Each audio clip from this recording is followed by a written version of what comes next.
Hello there, weary traveler, and welcome back to this cozy corner of history where we explore the stories that time tried to bury. Tonight, we'll walk through the eerily empty streets of Philadelphia in October 1918, following a young seamstress as she navigates 24 hours that would test every ounce of her courage, compassion, and will to survive. Whether you're nestled under warm blankets ready to drift off to sleep, or simply seeking to unwind with some gentle historical storytelling, I'm so grateful you've chosen to spend this evening with me. If you don't mind, I'd love to know where in the world you're tuning in from tonight and what time of day it is for you right now. Feel free to leave a comment and let me know.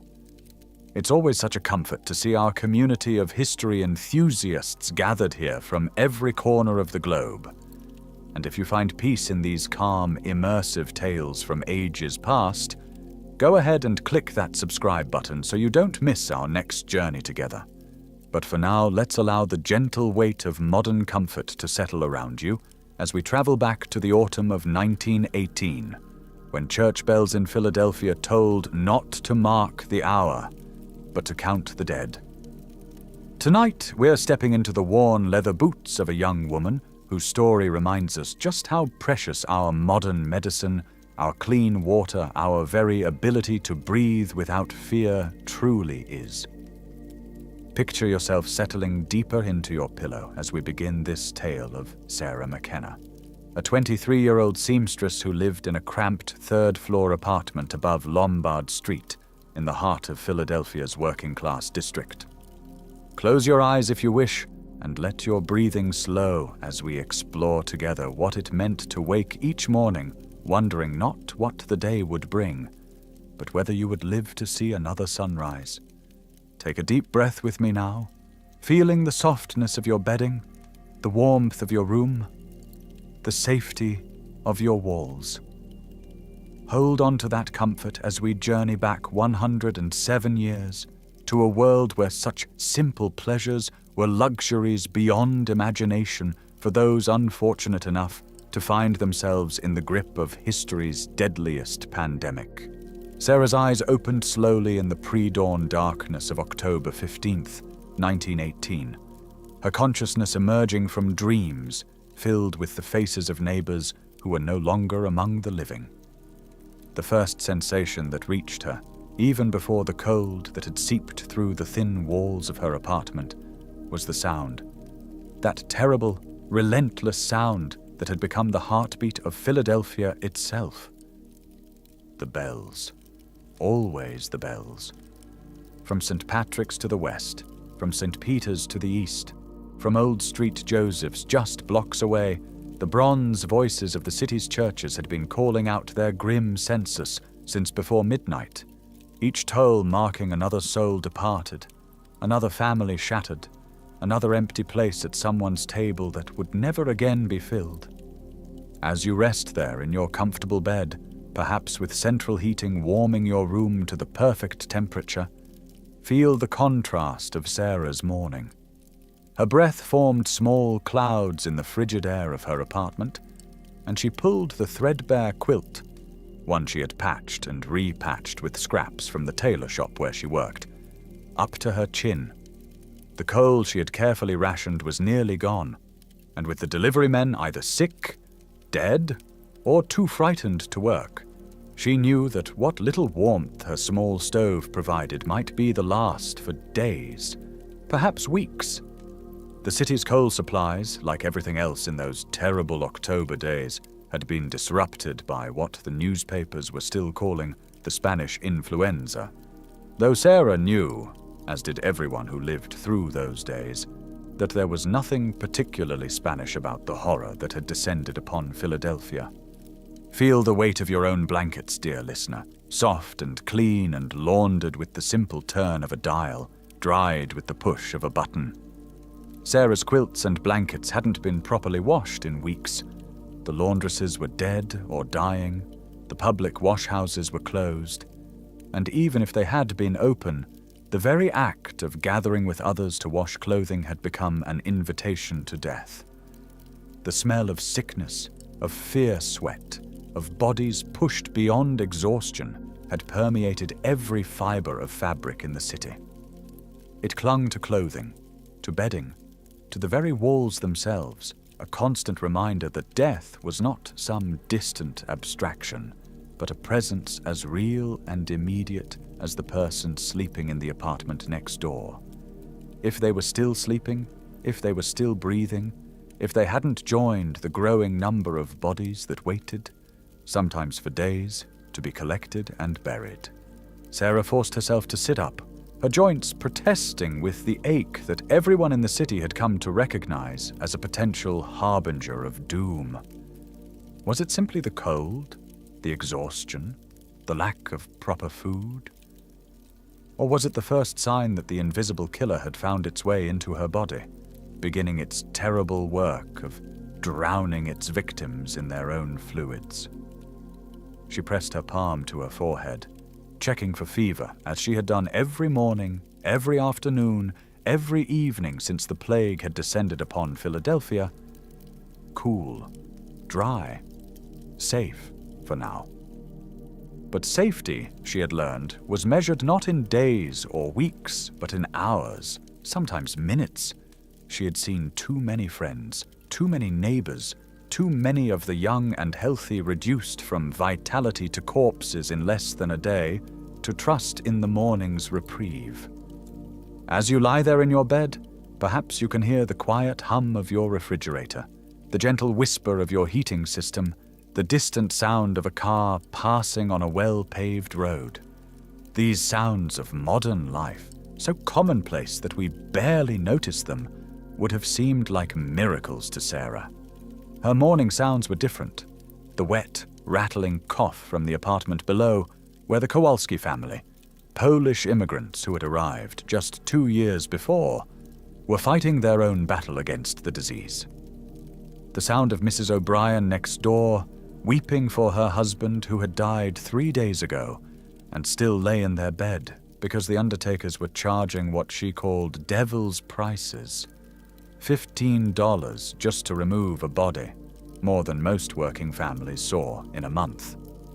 The distant clatter of a horse-drawn hearse, one of the few sounds of commerce that continued in a city that had essentially shut down, its driver's face hidden behind a gauze mask that everyone knew was nearly useless but wore anyway, a talisman against an enemy they didn't understand.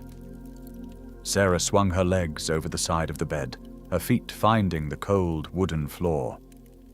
She had taken to sleeping in her clothes, her wool dress, her thick stockings, even her boots. Partly for warmth, partly because she never knew when she might need to rush out to help a neighbor or flee from a building where death had taken hold. The beautiful nightgowns she had sewn for herself in better times, decorated with tiny embroidered flowers and edged with lace she had saved for months to buy, lay folded in her trunk, relics of a world that seemed to have ended when the first sailors at the Navy Yard had fallen ill just 4 weeks ago. 4 weeks? It seemed impossible that an entire city, an entire world could change so completely in such a short time. She made her way to the small window that overlooked Lombard Street, pushing aside the flour sack curtain she had fashioned to provide some privacy. The street below, which just months ago had been filled with the vibrant life of Philadelphia's immigrant quarter. Pushcart vendors calling their wares, children playing stickball, women gossiping on stoops while their washing dried on lines stretched between buildings, was now as empty as a tomb. The city's ban on public gatherings had cleared the streets of all but the most essential traffic, and even that was sparse. A lone figure hurried past, a man she recognized as Mr. Antonelli from the bakery, his face covered with a mask made from what looked like a woman's slip, his shoulders hunched against more than just the cold. He carried a small sack, flour perhaps, or yeast, worth its weight in gold now that so many bakers had fallen ill and the shelves in the remaining shops were nearly bare. Take a moment, dear listener, to appreciate the simple act of going to your kitchen, opening your refrigerator, finding it stocked with fresh food, Feel gratitude for the grocery stores that remain open every day, their shelves replenished by workers who don't risk their lives simply by showing up to their jobs. Sarah's kitchen, if the small corner of her single room with a basin and a 2-burner stove could be called that, contained half a loaf of stale bread, a small pot of beans she had been rationing for 3 days, and a precious bottle of milk that she suspected had already begun to turn. The milkman had stopped delivering after too many had fallen ill, and the grocery stores that remained open were scenes of desperate chaos, with people fighting over the few supplies that made it into the city. She cut a thin slice of the bread, chewing it slowly to make it last, and allowed herself 1 small cup of the milk, grimacing at its sour taste but knowing she needed whatever nourishment it could provide. As she ate her meager breakfast, she tried not to think about the feast days before the plague, when her Italian neighbors would invite her to share their Sunday dinners. Great bowls of pasta with tomato gravy, as they called it, fresh bread still warm from the oven, wine that made everyone laugh a little too loud. Mrs. Rossini, who had taught her to make proper meatballs, had been one of the first to die, her whole family following within days. Their apartment 2 floors down stood empty now, the door marked with a white cloth to warn others away. Though everyone knew such warnings were probably useless against an enemy that seemed to pass through walls like a ghost. After her small meal, Sarah performed what had become her morning ritual of preparation. First, she tied a mask around her face. Not the useless gauze that the city recommended, but a thicker cloth mask she had sewn herself from multiple layers of cotton, boiled and dried each night in the hope that heat might kill whatever poison the disease carried. She knew from her work at the tailor shop that the virus, if it was a virus, for even the doctors didn't seem certain, was far smaller than any weave of cloth could stop. But the mask served other purposes. It reminded her to not touch her face. It provided a small barrier against the coughs and sneezes of others. And perhaps most importantly, it marked her as someone who was taking precautions, someone who could be trusted to enter the homes of the sick without adding to their danger.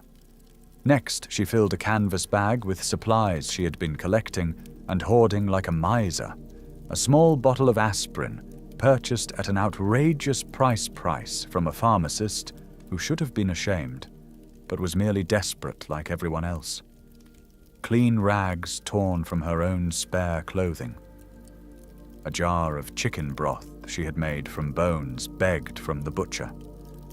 A small flask of whiskey that served as both medicine and comfort. And most precious of all, a cake of soap that she guarded as carefully as gold. Soap had become almost impossible to find, and what little remained was priced beyond the reach of the working poor who needed it most. Sarah had seen too many die not from the influenza itself, but from the secondary infections that ravaged bodies weakened by fever and neglect, infections that might have been prevented with simple cleanliness. As you prepare to drift off to sleep in your clean sheets, washed with detergents that kill 99.9% of germs, dried in machines that use heat no disease can survive, think of Sarah preparing to leave her apartment, knowing that every surface she touched, every person she encountered, every breath she took might carry death.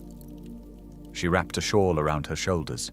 Her good wool coat had been sold weeks ago to buy food and medicine, and paused at her door, offering a quick prayer to Saint Jude, patron of lost causes, whose small statue stood on the shelf next to her mother's photograph. Her mother, who had survived the coffin ships from Ireland, who had raised 6 children in the slums of Philadelphia, who had died peacefully in her bed at the age of 68, never knowing that her daughter would face a horror that made the potato famine look like a mere inconvenience. The hallway of her building was dark, the gas lights having been turned off to save money now that so many tenants had either fled the city or lay dead in their rooms. Sarah made her way carefully down the stairs, trying not to breathe too deeply of the air that seemed thick with disease. On the second-floor landing, she paused outside the Kowalski apartment, listening. The coughing had stopped. In these times, silence was rarely a good sign. She knocked gently on the door, calling out in the few words of Polish she had learned. Czy potrzebujesz pomocy? Do you need help? The door opened a crack, and she saw young Stanislaw Kowalski, barely 14, his face gaunt with exhaustion and grief. Behind him, she could glimpse the small apartment, similar to her own, but crowded with 5 children and what had been 2 parents. Mama just martwa, he whispered. Mama is dead. His father had died 2 days before, and now his mother had joined him, leaving 5 children alone in a city that had no resources to care for orphans, no system to handle the tide of children left parentless by the pandemic. Feel the warmth of your bed, the security of knowing that if tragedy strikes, there are systems in place to help. Social services, foster care, extended family who can be reached by phone or plane within hours. Sarah looked at this boy, knowing that he and his siblings faced starvation, if not disease, knowing that the orphanages were full and turning children away, knowing that she had barely enough resources to keep herself alive. And yet, what choice did she have? What choice did any of them have but to help each other or watch humanity itself dissolve in the acid of pure survival? Wait here, she told him in English, hoping he understood. She returned to her apartment and gathered what she could spare. Half of her remaining bread, a few spoonfuls of beans wrapped in paper, 1 precious dose of aspirin for the youngest child who was burning with fever. It wasn't much, but it might keep them alive another day, and in October of 1918, another day was all anyone could hope for. She promised to return in the evening, to help them figure out what to do with their mother's body, to see if any of the neighbors might take in 1 or 2 of the children. The boy nodded, too exhausted even for tears, and closed the door. Sarah continued down the stairs and out onto Lombard Street, the October air sharp against her face even through the mask. The sun was just beginning to rise, painting the empty streets with a golden light that seemed to mock the darkness that had settled over the city. She had 3 miles to walk to reach the tailor shop on Market Street where she worked. When it was open, when there were enough workers left to operate the machines, when there was anyone left who needed or could afford new clothes. The streetcars had stopped running regularly after too many drivers had fallen ill, and those that did run were packed with people pressed together in a way that guaranteed the spread of disease. Walking was safer, even if it meant arriving at work exhausted before the day had even begun. As she walked through the silent streets, past shuttered shops and abandoned pushcarts, past houses marked with white cloths and sometimes with crude painted crosses, warning of disease within, Sarah couldn't help but remember what these neighborhoods had been like before the plague. The Italian section with its smells of garlic and basil, where old men had played bocce in the small parks and argued about politics in rapid-fire dialects. The Jewish quarter where she had learned to love the smell of fresh challah on Friday afternoons, and where Mrs. Goldstein had taught her to darn stockings so well that the repair was invisible.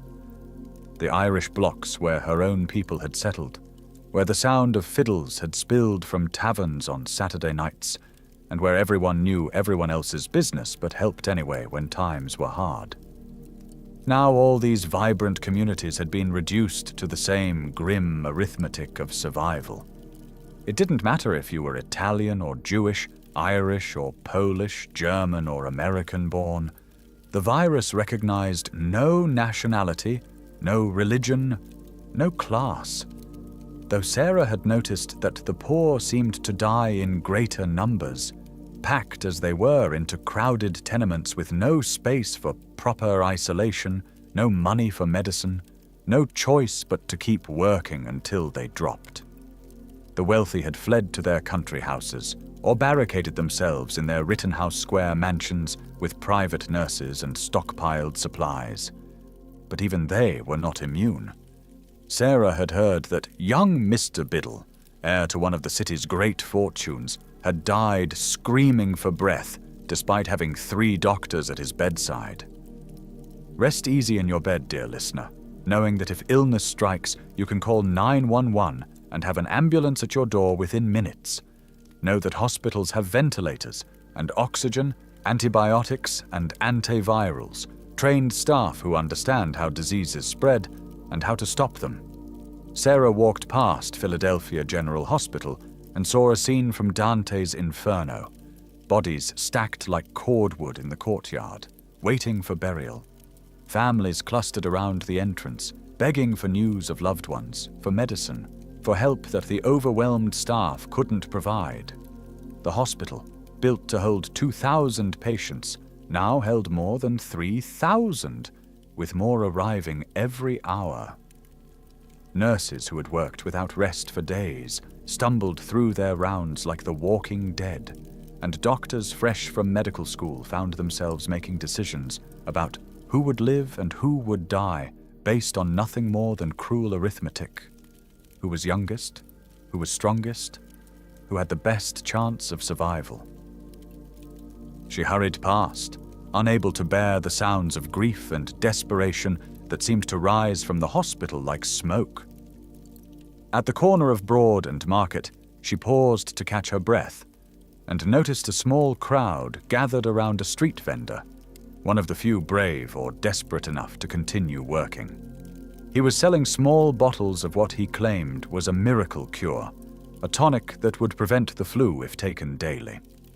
Sarah recognized him as the same man who, just months ago, had been selling genuine Cherokee hair tonic, and before that, Oriental Vitality Powder. Now he had repackaged his snake oil for a desperate market, and people were buying, spending their last dollars on hope in a bottle, made from the finest quinine and herbs, blessed by a priest and a rabbi both. The man called out, his own face protected by an elaborate mask that looked like it might have been stolen from a hospital. Guaranteed to keep the Spanish lady at bay, just $1 a bottle, and cheap at twice the price when it saves your life. Sarah watched as a young mother, baby in her arms and terror in her eyes, handed over a crumpled dollar bill. What else could she do? When science had failed, when prayers seemed to go unanswered, when death came so fast and so randomly that no precaution seemed to matter, why not try magic? Why not believe that somewhere, someone had found the answer that had eluded the best minds in medicine? Sarah had seen neighbors trying everything, wearing garlic around their necks, burning sulfur in their rooms, drinking concoctions of vinegar and honey, even sending away for special electric belts that claimed to charge the body with healthful energy. None of it worked, but the trying itself was a form of hope, and hope was all that kept many going. She continued on her way, passing City Hall, where a small group of officials stood discussing something in hushed tones. She recognized Dr. Wilmer Cruson, the city's public health director, his face haggard with exhaustion, and what Sarah suspected was guilt. It had been Cruson who had insisted the Liberty Loan Parade go forward on September 28th, despite warnings from doctors that gathering 200,000 people together in the midst of an epidemic was madness. The war effort must continue, he had said. We cannot let fear of influenza interfere with our patriotic duty. Within 72 hours of that parade, every bed in every hospital in Philadelphia was full, and the dying had begun in earnest. Take a moment to appreciate, dear listener, the hard-won wisdom of modern public health, the understanding that in times of pandemic, large gatherings must be avoided, that social distancing saves lives, that the economy, however important, cannot take precedence over public health. These lessons were written in the blood of cities like Philadelphia, which saw its death rate soar to levels that terrified even hardened doctors. By the time Crewson ordered theaters, schools, and churches closed on October 3rd, it was far too late. The virus had spread through the city like fire through dry timber, and all the belated precautions in the world couldn't undo the damage of that fatal parade. Sarah reached the tailor shop to find it locked, a notice posted on the door. Closed until further notice due to illness. She wasn't surprised. Mr. Weinstein, the owner, had been looking pale for days, and half the seamstresses had stopped coming to work, either sick themselves or caring for sick family members. But the closure meant no work, and no work meant no pay. And no pay meant no food, no coal, no medicine. She stood for a moment in the empty street, calculating her dwindling resources, trying to decide whether to use precious energy walking to other shops that might be open or to save her strength for the more important work that waited. In the end, the decision was made for her. As she turned to leave, she heard someone calling her name. Mrs. Sullivan, who lived 2 blocks from Sarah's building, was hurrying toward her, her face flushed with exertion and fear. "Sarah, thank God I found you. It's my William. He's taken sick, and I don't know what to do. The fever came on so sudden, and he's talking nonsense, seeing things that aren't there. Please, I know you've been helping folks. I know you have some medicine. I'll pay you. I'll give you anything." Sarah knew the Sullivan family. Good people, hard-working Irish immigrants like her own parents had been. William was 16, an apprentice at the Navy Yard where the plague had first taken hold. Strong as an ox, his mother had always said proudly, built like his father who had worked the docks for 20 years. But the Spanish flu seemed to prefer the strong, the young, the healthy. It was one of its cruelest ironies. Those who should have been most able to fight off disease were dying in greater numbers than the elderly and infirm. "I'll come," Sarah said simply. What else could she say? This was how they survived, those who survived at all, by helping each other, by sharing what little they had, by refusing to let fear overcome compassion. She followed Mrs. Sullivan through streets that grew progressively poorer as they moved away from the commercial district. Here, in the tenement blocks where immigrants crowded 10 to a room, where sewage ran in the gutters and clean water was a luxury, the death toll was even higher. Sarah had heard that in some buildings, entire floors had been wiped out, families of 8 or 10 or 12 reduced to nothing in a matter of days. As you drift towards sleep in your climate-controlled room, breathing filtered air that's free from pollution and pathogens, think of Sarah climbing the dark stairs of the Sullivan tenement, each breath potentially deadly. The building reeked of disease and death, of unwashed bodies and human waste, of the peculiar sweet-sour smell that everyone had come to associate with the final stages of influenza. On every landing, she could hear the sounds of suffering, coughing, moaning, children crying for parents who would never answer again. The Sullivan apartment was on the 4th floor, 2 small rooms that housed William, his parents, and 3 younger siblings. The moment Sarah entered, she could see that William was in the grip of the worst form of the disease. His face had taken on the dreaded heliotrope cyanosis, the blue-purple color that gave the Spanish flu one of its many nicknames, the Purple Death. His breathing was labored, each intake of air a monumental struggle, and pink-tinged froth bubbled at his lips. Blood mixed with the fluid that was drowning him from within. "How long has he been like this?" Sarah asked, though she suspected she already knew the answer. "Since yesterday afternoon," Mrs. Sullivan whispered. "He came home from work complaining of a headache, and by evening he was burning up. This morning..." She couldn't finish, but she didn't need to. This morning, her strong, healthy son had begun the transformation that they had all seen too many times. from human to corpse, with barely a pause between. Sarah knelt beside the boy's pallet, feeling his forehead. The fever was intense, probably over 104 degrees. His eyes, when they fluttered open, showed the peculiar brightness that came with high fever and delirium. He mumbled something about ships, about needing to report for his shift, about a girl named Margaret who Sarah suspected existed only in his fever dreams. She had seen this before, the mind's desperate attempt to make sense of what was happening to the body, to impose order on chaos.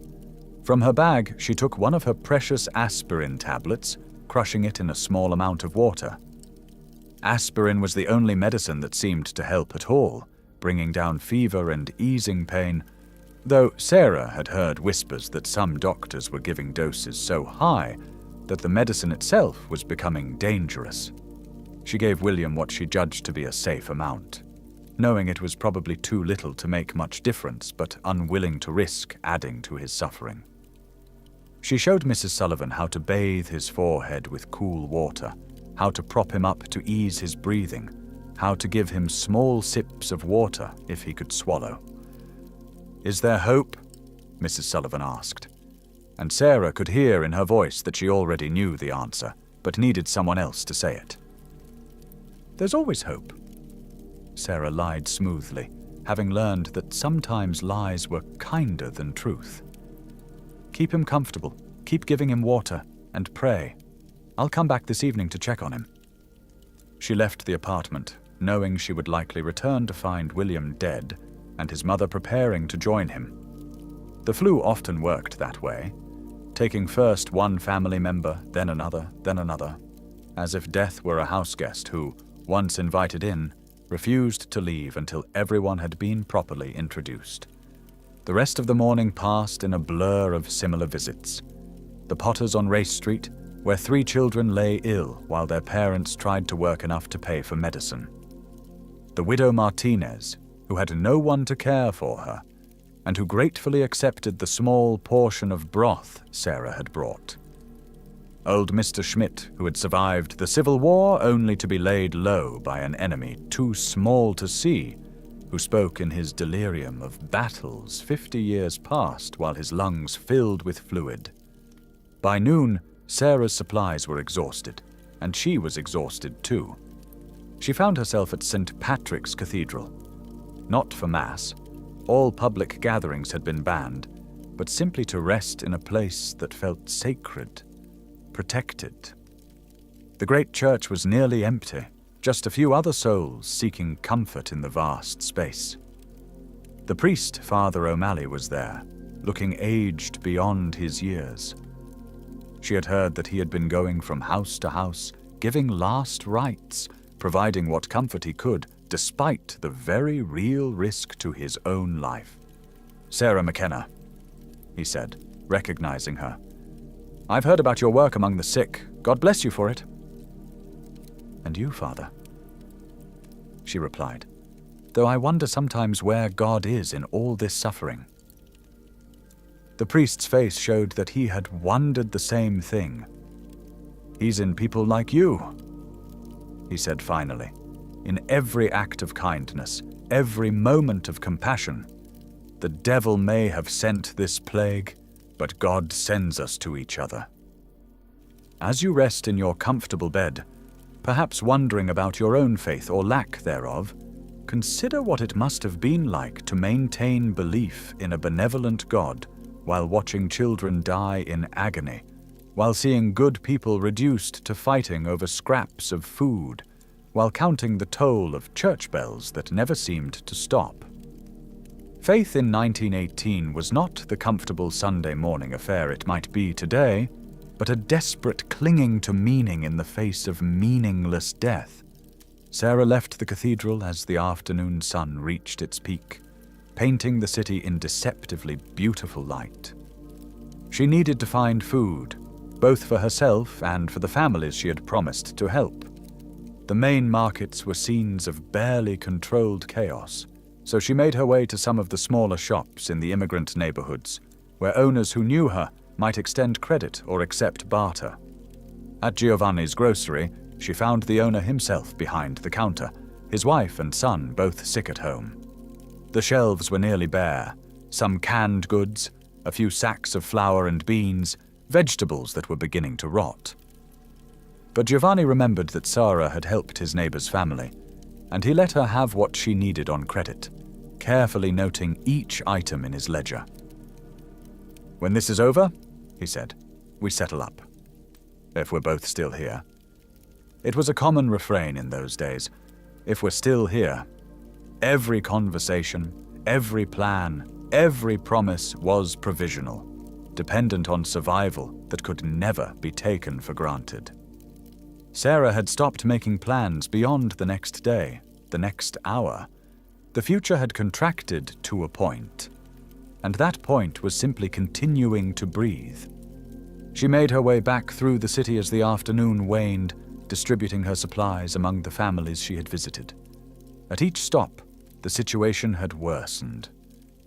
William Sullivan was unconscious, his breathing so labored that each breath seemed like it might be his last. 2 of the Potter children had developed the telltale fever. Mrs. Martinez had fallen while trying to get water and lay helpless on her floor until Sarah arrived to help her back to bed. And everywhere, always, the smell of death. It had become so pervasive that Sarah barely noticed it anymore. This mixture of decay and disinfectant, of carbolic acid and human waste, of the peculiar sweetness that accompanied the final stages of influenza. The city itself was dying, she sometimes thought. Not just its people, but its very soul. The vibrant life that had made Philadelphia a destination for immigrants, seeking a new world reduced to a mere struggle for one more day of existence. As evening approached, Sarah climbed the stairs to her own building, exhausted beyond description. She had walked miles, climbed hundreds of stairs, given away most of her food and medicine. And for what? Tomorrow there would be more sick, more dying, more orphans, more desperation. The pandemic showed no signs of abating. Indeed, this October week seemed to be its crescendo, with deaths mounting so fast that the city had run out of coffins and had contracted with a local streetcar manufacturer to build simple boxes for the dead. At the second-floor landing, she knocked again on the Kowalski door.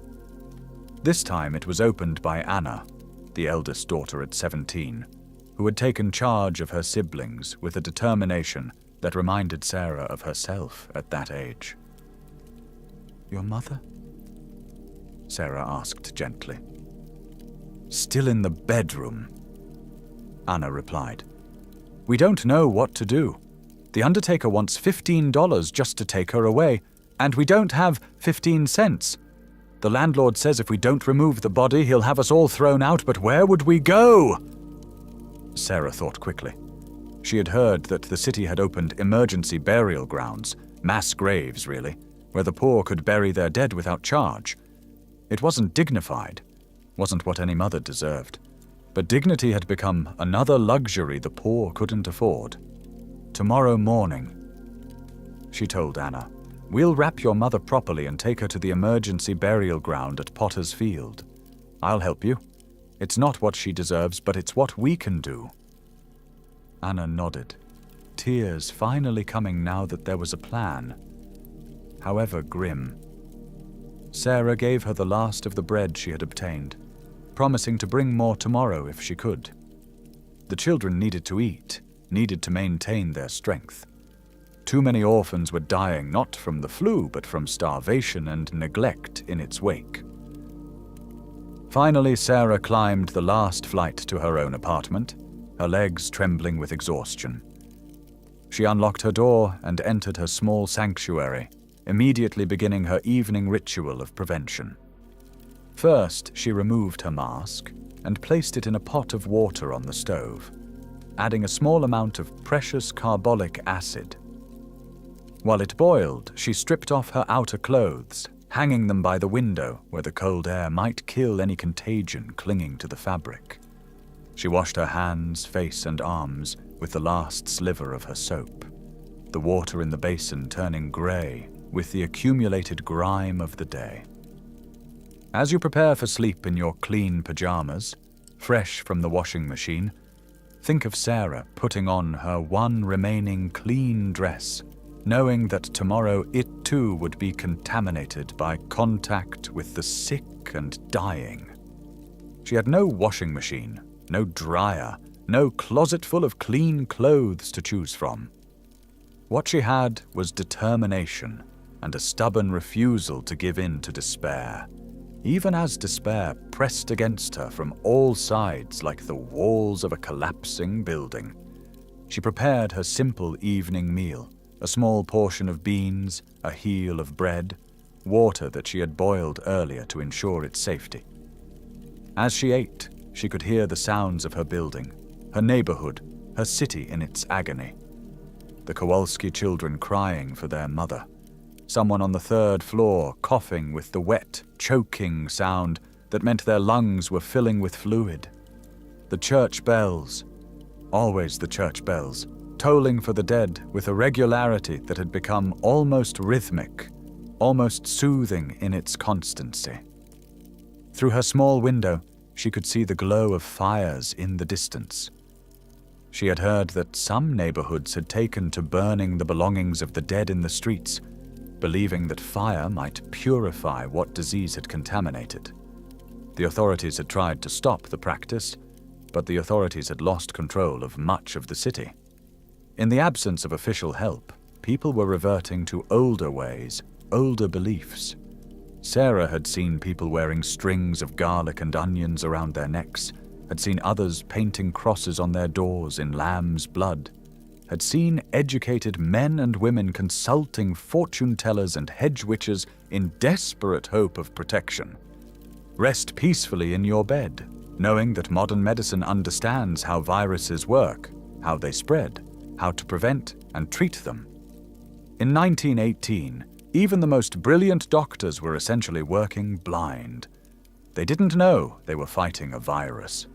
Viruses wouldn't be properly understood for years to come. They tried everything they could think of. Serums made from the blood of recovered patients, vaccines cobbled together from various bacteria, massive doses of aspirin that sometimes did more harm than good. Some doctors bled their patients, thinking to release bad humors.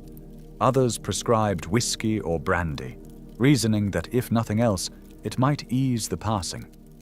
Sarah finished her meal and prepared for bed, though sleep seemed as distant as the moon. She lay on her narrow cot, pulling the quilts up to her chin, and tried not to think about tomorrow. Tomorrow there would be more death, more suffering, more impossible choices about who to help when everyone needed help. Tomorrow she might wake with a fever, might find herself drowning in her own fluids like poor William Sullivan. Tomorrow the city might finally collapse entirely under the weight of its dead.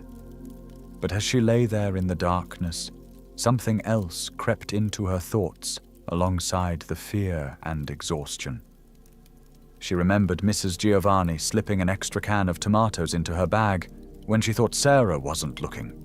She remembered Anna Kowalski, 17 years old and suddenly the mother to 4 orphaned siblings, straightening her shoulders and promising to keep her family together no matter what.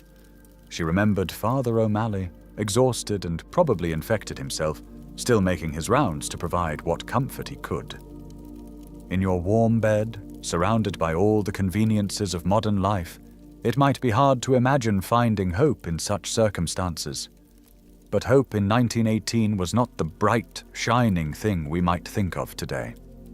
It was small and quiet and stubborn, found in the space between one breath and the next, in the decision to help one more family, save one more child, share one more piece of bread.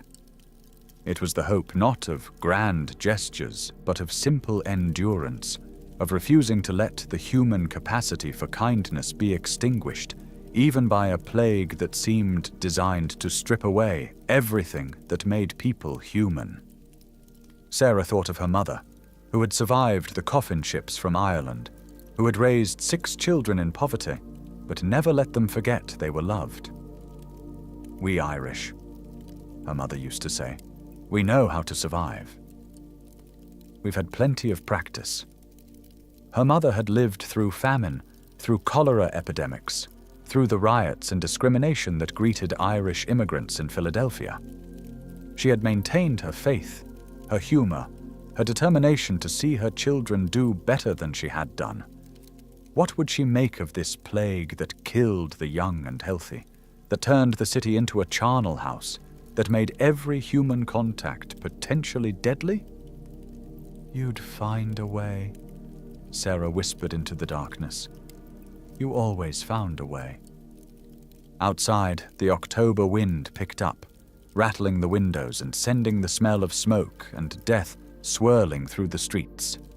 Sarah could hear someone singing, a woman's voice, thin and reedy but determined, carrying an old Irish lullaby through the night. She recognized the voice as Mrs. O'Brien from next door, sitting vigil with her husband's body, singing him to his rest because she couldn't afford a proper wake, couldn't gather family and friends to mourn properly, couldn't even get a priest to come say the proper words. "Oro sedo beatha baile," the woman sang. The Gaelic words a defiant assertion of identity in a city where being Irish, being immigrant, being poor had always meant being less than. But death, at least, was democratic. The Spanish lady, as they called the flu, took rich and poor alike, though Sarah couldn't help but notice that the rich had better ways of avoiding her embrace. As you drift toward sleep, your breath easy and unlabored, think of Sarah lying in her cold apartment, analyzing every sensation in her body. Was that ache in her joints the beginning of illness or just exhaustion? Was that tickle in her throat the first sign of infection, or just the irritation of breathing air thick with coal smoke and the effluvia of disease? Every night she performed this inventory, and every morning she was grateful to wake without fever, knowing that her reprieve was temporary, that the odds were against anyone who spent their days among the sick remaining healthy. The bells of St. Patrick's began to toll midnight, and other churches joined in the chorus. 12 times the bells rang out, marking another day survived, another day closer to whatever end this plague might have. Sarah had heard that in some cities the epidemic was beginning to wane, that the death rates were dropping as mysteriously as they had risen. But Philadelphia seemed to be at the height of its agony, with no sign of relief. She closed her eyes and tried to find the peace of sleep, but images from the day kept intruding. William Sullivan's blue-tinged face gasping for air. The Potter children, hungry and scared, not understanding why their parents could barely get out of bed. Mrs. Martinez, alone and forgotten until Sarah had found her. The piles of bodies at the hospital, the empty shops, the silent streets, the city she loved being slowly strangled by an enemy too small to see. But other images came too. Giovanni's kindness, Anna's strength, Father O'Malley's faith. The small acts of grace that bloomed like flowers in a graveyard. These were what she chose to hold on to as sleep finally began to claim her. These were what made survival worthwhile, what separated human beings from the disease that sought to reduce them to mere biological functions. In your comfortable bed, as sleep approaches with gentle fingers rather than the desperate exhaustion that claimed Sarah, remember that you rest on foundations built by those who survived the unimaginable. The public health systems that protect you, the medical knowledge that heals you, the social safety nets that catch you if you fall, all were shaped by the failures and successes of cities like Philadelphia in 1918. Every protocol for handling pandemics, every understanding of how diseases spread, every preparation for biological crisis was written in the blood and suffering of those who had no such knowledge, no such protection. Sarah's breathing deepened as sleep took her, and for a few hours she found respite from the horror that surrounded her. She dreamed not of death, but of life. of summer Sundays before the plague, when families picnicked in Fairmount Park, when children played freely in the streets, when touching another human being was an act of affection rather than potential suicide. She dreamed of her mother's kitchen, warm and welcoming, filled with the smells of soda bread and stew. She dreamed of a future where this nightmare was just a memory, where people would struggle to believe that such things had really happened. The night deepened around her, and Philadelphia continued its grim transformation. More fell ill, more died. More bodies joined the growing pyramids waiting for burial. But more people also found reserves of strength they didn't know they had. More hands reached out to help. More small acts of kindness flickered in the darkness like candles that refused to be extinguished. When dawn came again, bringing October 16th with its pale light, Sarah would wake to face another day of impossible choices and grinding despair. The Kowalski family would need help with their mother's body. William Sullivan would likely be dead, and his mother would need comfort. The Potter children would need food. Mrs. Martinez would need care. The cycle would continue until it ended, and no one knew when that might be. But that is tomorrow's story. For now, in these quiet hours before dawn, Sarah sleeps, and her sleep is deep and dreamless. Her body, pushed to its limits, demands rest. Her mind, overwhelmed by the magnitude of suffering she has witnessed, shuts down its endless calculations of need versus resources. For these few hours, she is not a warrior in humanity's battle against disease, not a ministering angel bringing comfort to the dying, not a young woman carrying burdens too heavy for anyone to bear. She is simply Sarah McKenna, 23 years old, asleep in her small apartment above Lombard Street, while the city dies and is reborn around her. Feel your own breath now, steady and sure, unimpeded by fluid or fever. Feel the softness of your pillow, washed in machines Sarah could never have imagined, dried with heat that kills any lingering germs. Feel the warmth of your blankets, the security of your walls, the blessed ordinariness of a world where most diseases can be prevented or cured, where public health is a science rather than a desperate guessing game, where helping others doesn't require risking your own life with every act of compassion. As October 16th dawned in Philadelphia, the city would count another 700 dead from influenza and related pneumonia. The number seems almost quaint now, when we can track global pandemics in real time, when we understand exponential spread and flatten curves with mathematical precision. But each of those 700 was a person like Sarah, like William Sullivan, like Mrs. Kowalski. Each had dreams and fears, loves and losses, stories that ended abruptly in the autumn of 1918. The city's morgues overflowed, and bodies accumulated in homes where families couldn't afford burial or were too sick themselves to make arrangements. The stench of death became so pervasive that people stopped noticing it, the way city dwellers stop hearing traffic. Coffin makers worked around the clock but couldn't keep pace with demand. The city contracted with a local steam shovel company to dig mass graves, efficiency replacing dignity in the face of overwhelming numbers. But in the midst of this mechanized death, individual acts of humanity persisted. Nurses worked until they collapsed, then got up and worked some more. Doctors made house calls knowing that each visit might be their last. Ordinary people like Sarah became extraordinary, not through any special power or skill, but through the simple refusal to abandon their neighbors in need. The Catholic Archdiocese opened all its buildings as emergency hospitals and asked nuns to come out of their cloisters to nurse the sick. The Jewish community organized relief efforts for immigrants who had no one else to turn to. Protestant churches set aside theological differences to coordinate care for orphans.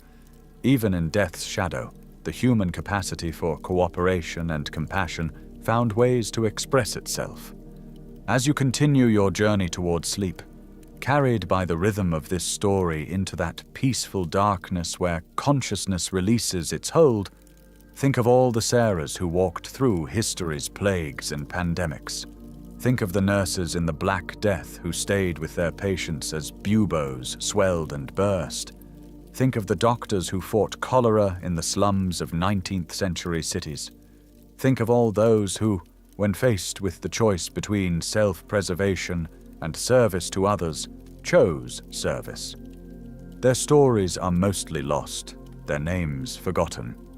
They left no monuments, wrote no memoirs, founded no institutions that bear their names. But they are the reason humanity survived its worst biological crises.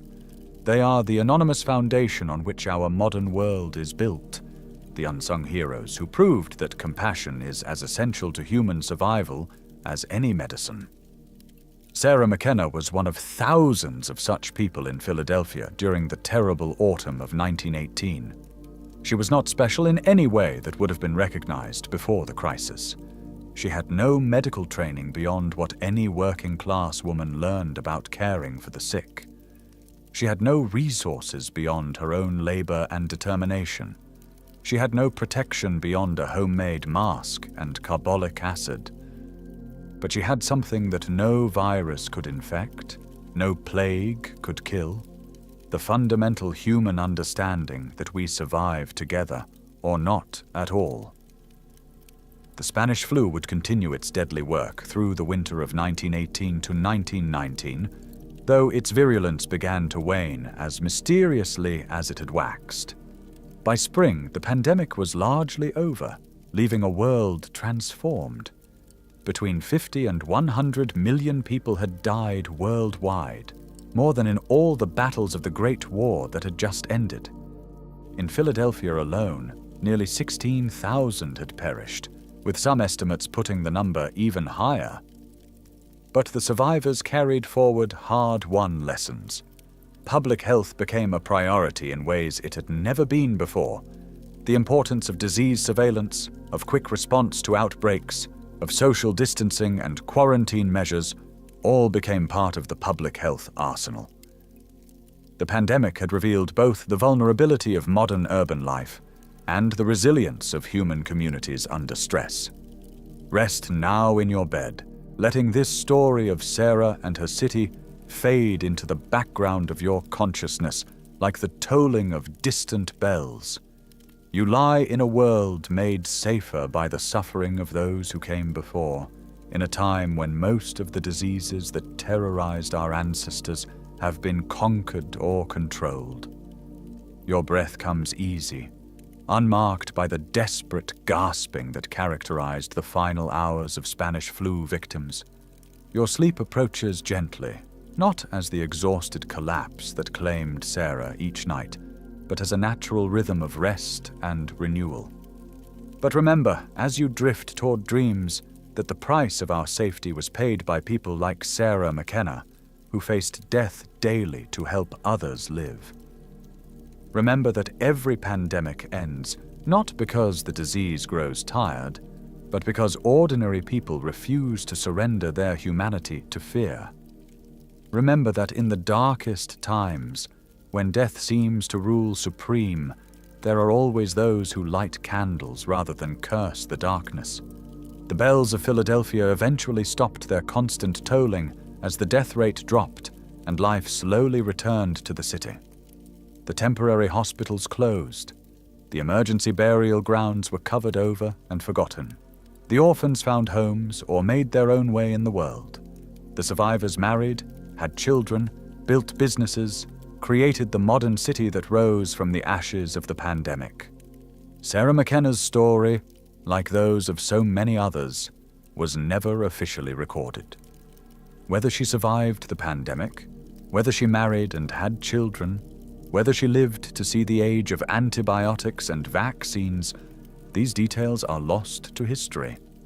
But her spirit, the spirit of compassion in the face of catastrophe, lived on in every nurse who worked through the 1957 flu pandemic, in every doctor who fought SARS and MERS and Ebola, in every ordinary person who wore a mask and maintained distance during COVID-19 to protect not just themselves, but their communities.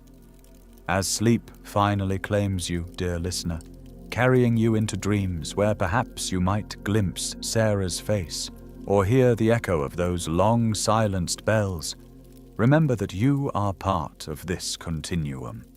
The comfortable bed in which you rest, the medical knowledge that protects you, the public health systems that guard your community, all are built on the foundation of those who faced disease with nothing but courage and compassion. In Philadelphia, in October of 1918, death walked the streets openly, taking whoever it chose. But life walked there too, in the form of people like Sarah McKenna, and in the end, life proved stronger.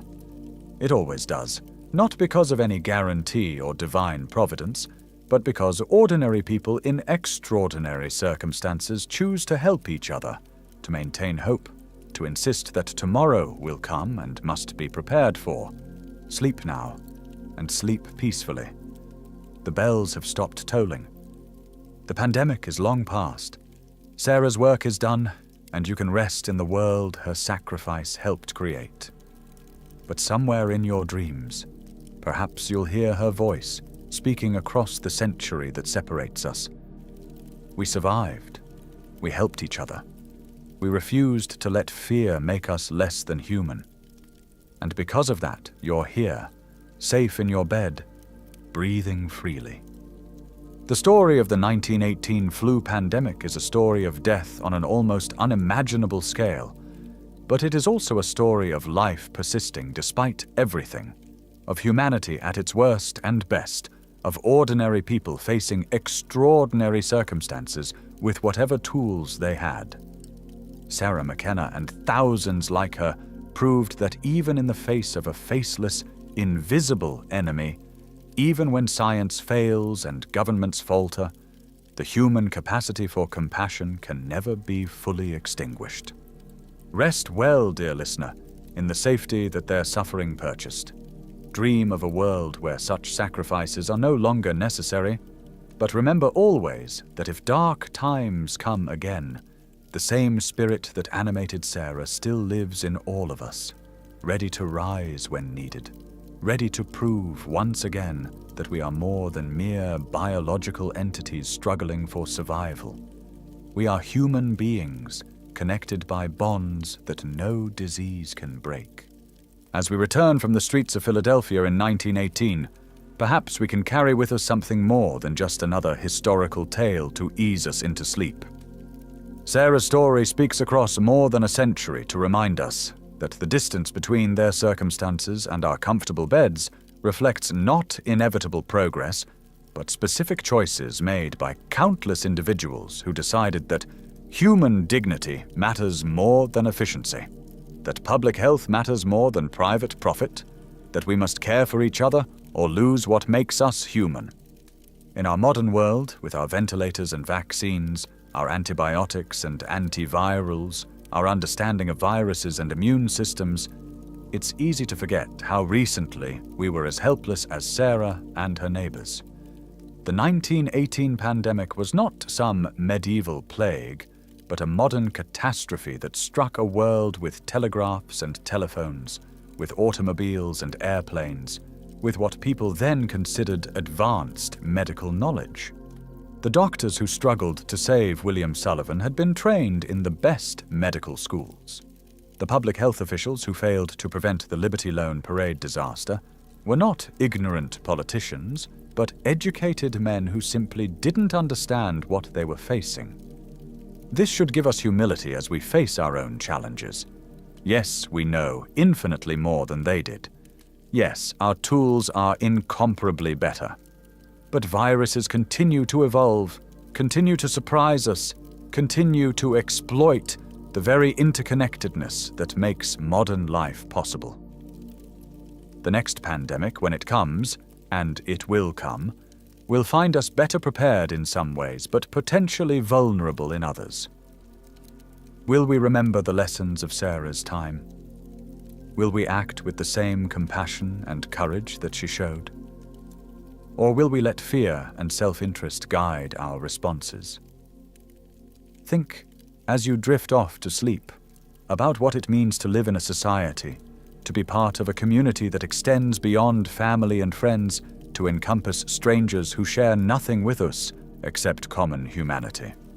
Sarah didn't help the Kowalski children because she expected reward or recognition. She didn't care for Mrs. Martinez because of any obligation or duty.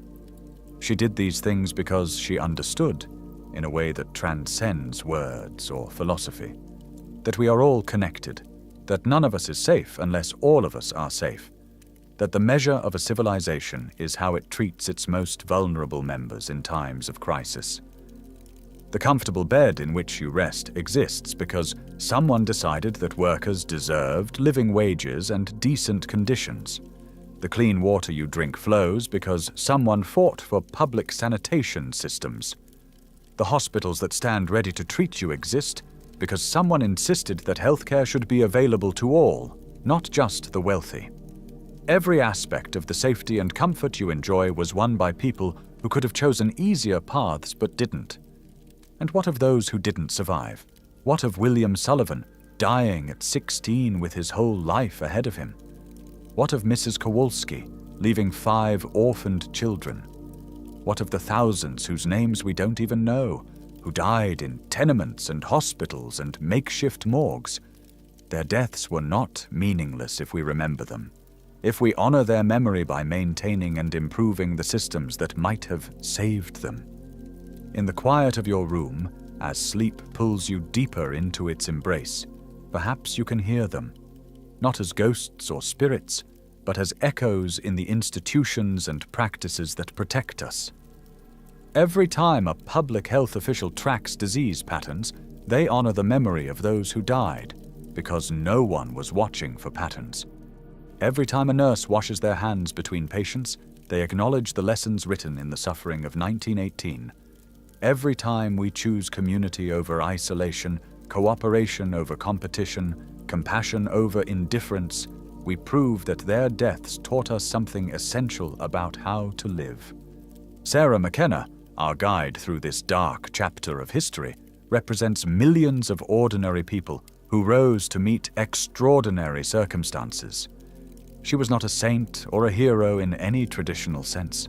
She was scared, exhausted, sometimes overwhelmed by the magnitude of the crisis. But she got up each morning and did what needed to be done, not because she was special, but because she was human. And being human means recognizing our fundamental interconnectedness, our mutual dependence, our shared vulnerability and strength. As the first light of dawn begins to paint the sky outside your window, or perhaps it's still deep night where you are, dear listener, know that you are part of this great chain of human endurance and compassion. The world you inhabit was shaped by countless Sarahs who refused to let crisis reduce them to mere survival. They insisted on maintaining their humanity even when it would have been easier to surrender to fear and selfishness. Sleep now, and remember that every breath you take connects you to all who have breathed before. To Sarah checking her temperature with trembling fingers, to William gasping for air that wouldn't come, to Mrs. Kowalski breathing her last surrounded by her terrified children. But remember too that every breath connects you to those who survived, who rebuilt, who learned and taught and passed on the hard-won wisdom of pandemic. In your dreams, perhaps you'll walk the empty streets of Philadelphia in October 1918, feeling the weight of death in the air, but also the persistence of life. Perhaps you'll climb the stairs to Sarah's apartment, see her sleeping fitfully after another day of impossible choices. Perhaps you'll understand, in that deep way that dreams sometimes allow, what it truly means to live through history, rather than simply reading about it.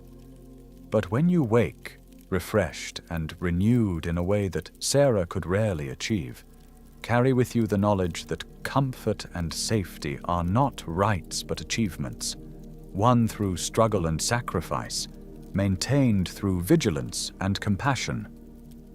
Honor those who came before by valuing what they won for us, not just the material comforts, but the understanding that we are our brothers and sisters' keepers.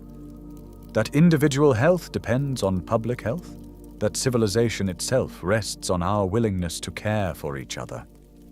The Spanish flu pandemic ended not with a cure or a vaccine, but with the virus burning through susceptible populations until it had nowhere left to go. Modern science has given us better endings, treatments that work, vaccines that prevent, systems that track and contain. But these tools are only as effective as our willingness to use them wisely, to think beyond ourselves, to act with the same spirit of mutual aid that kept humanity alive through its darkest biological crises. Rest peacefully in your bed, knowing that you are protected by more than medicine and technology. You are protected by the accumulated wisdom of all who faced plagues before you, by the courage of all who chose compassion over fear, by the simple human refusal to let disaster have the final word. Sarah McKenna and her fellow Philadelphians proved that even in the face of death on an industrial scale, life finds a way. Not through grand gestures or miraculous interventions, but through countless small acts of kindness and courage. Tomorrow you will wake to a world that Sarah could hardly have imagined. A world where diseases that killed millions are prevented with simple shots, where surgeries that would have been fatal are routine, where most children grow to adulthood, and most adults live to see their grandchildren. This world was built on the foundation of suffering and sacrifice, but also on hope and determination. It is a world worth protecting, worth improving, worth passing on to those who come after. But tonight, in these quiet hours when the boundary between waking and sleeping grows thin, you can rest. Your part in the great human story can wait until tomorrow. Tonight, you are simply a traveler who has heard a tale of another time, another place, another crisis that seemed insurmountable but was ultimately survived. Let Sarah's story settle into your consciousness like sediment in still water, becoming part of the deep knowledge that shapes how you see the world. The bells of Philadelphia no longer toll for the pandemic dead. The mass graves have long since been covered with grass and forgotten. The orphans of 1918 lived their lives and died in their own time, their children and grandchildren never knowing the full horror of those October days. Time has transformed tragedy into history, immediate terror into distant lesson. But the lessons remain valid. The courage still inspires. The compassion still calls us to be better than our fears would make us. Sleep now, dear listener, and remember that you rest in a bed made possible by all who refused to surrender to despair. Your breath comes easy because others struggled for air. Your health is protected because others died learning how disease spreads. Your community exists because others insisted on maintaining human connections even when connection meant danger. You are the inheritor of their courage, the beneficiary of their sacrifice, the living proof that their faith in tomorrow was justified. In the morning, when you wake to whatever challenges your own time brings, perhaps you'll remember Sarah McKenna and find in her example the strength to meet those challenges with grace. Perhaps you'll think of the Kowalski children and appreciate your own family more deeply. Perhaps you'll remember Mrs. Martinez, alone and forgotten until someone remembered to care, and you'll check on a neighbor who might need help.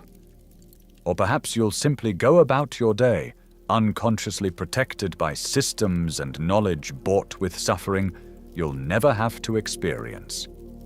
That too is a gift from Sarah and her generation.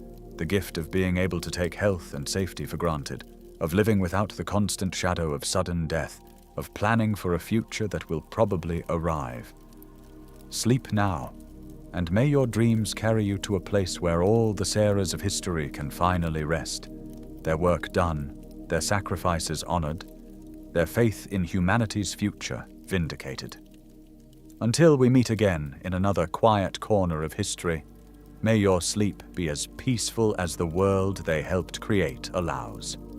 If you found comfort in this journey through history's shadows, please consider subscribing to join our community of gentle souls who believe the most important stories are often the hardest ones to hear. Like and share if this tale has touched your heart, and let me know in the comments where you're listening from tonight. There's something magical about knowing our little corner of history reaches around the world to bring people together in understanding and compassion. Good night, and may your sleep be as peaceful as a world free from pandemic's shadow.